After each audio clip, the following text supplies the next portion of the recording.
एक बात कहें, मुख से सुंदर लगने वाला व्यक्ति, स्वरूप से सुंदर लगने वाला व्यक्ति बहुत लंबे समय तक अच्छा नहीं लगता। आप अत्यंत सुंदर व्यक्ति के साथ रहने लगिए, 10 दिन, 15 दिन, 20 दिन, 50 दिन, 5-6 महीना बढ़िया लगेगा, फिर उसके बाद उसकी सुंदरता के आप आदी हो जाओगे, फिर वो सुंदर नहीं लग सकता उतना। इसलिए व्यवहार का सुंदर व्यक्ति होना चाहिए, स्वरूप का सुंदर नहीं। दक्षिण भारत में हमारी श्री वैष्णव रामानुज परंपरा में एक भक्त हुए, उनका नाम था धनुर्दास। उनकी पत्नी इतनी सुंदर थी कि वो पत्नी के ऊपर छतरी लगा के चलते थे रास्ते में। सोचो, कई बार लोगों ने सोचा ये भैया कोई बहुत बड़े घर की कन्या है, ये उसका कोई दास होगा, उसका नौकर चलता है पीछे। बाद में पता चली नौकर नहीं है, वो पतिदेव है। बोले इसके पीछे छतरी लगा के क्यों चलते हैं? और छतरी लगा के पीछे नहीं चलता है, आगे आगे चलता है, वो भी उल्टा। उसका मुख देखता रहूं, ऐसे पीछे पीछे पैर चलता है छतरी लगा के, अपनी पत्नी को देखता हुआ।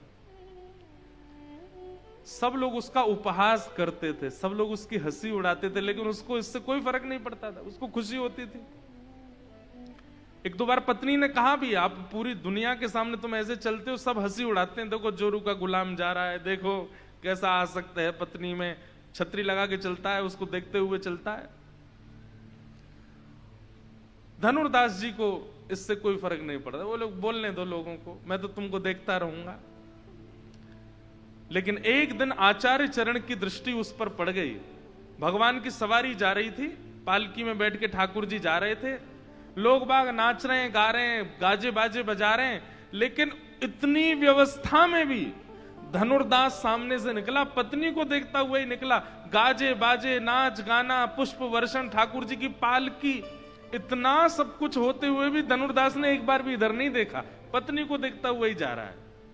और इस क्रिया को श्रीमद् रामानुजाचार्य भगवान ने देख लिया।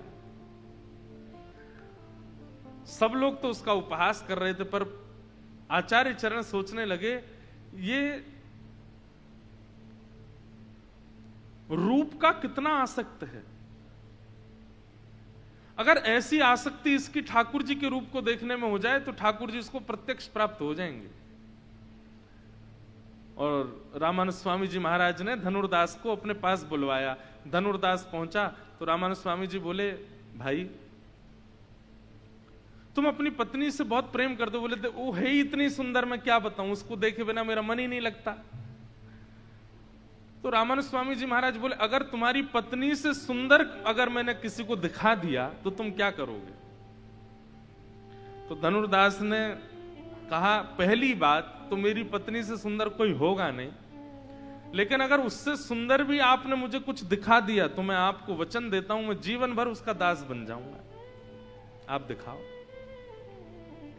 आचार्य चरण है, तुरंत ले गए ठाकुर जी के पास। शेष शैया पर श्री रंगनाथ भगवान पड़े थे। तुरंत कपाट खोल करके आचार्य चरण ने कहा, भगवान मेरा मन है कि इसको आपका दर्शन हो, कृपा करके इसको दर्शन कराइए। और इतने में ही शंख चक्र गदा पद्मधारी त्रिलोकी नाथ विश्व सुंदर, अरे विश्व सुंदरों को भी मोहित करने वाले ठाकुर जी प्रत्यक्ष प्रकट हो गए। जैसे ही रूप माधुरी का दर्शन किया, देखता रह गया ठाकुर जी को। और बस उसी समय अपनी पत्नी के पास गया, उसको लेकर के आया और पत्नी सहित ठाकुर जी की शरणागति ग्रहण कर ली। और फिर जीवन भर ठाकुर जी को ही देखा, पत्नी को नहीं देखा। फिर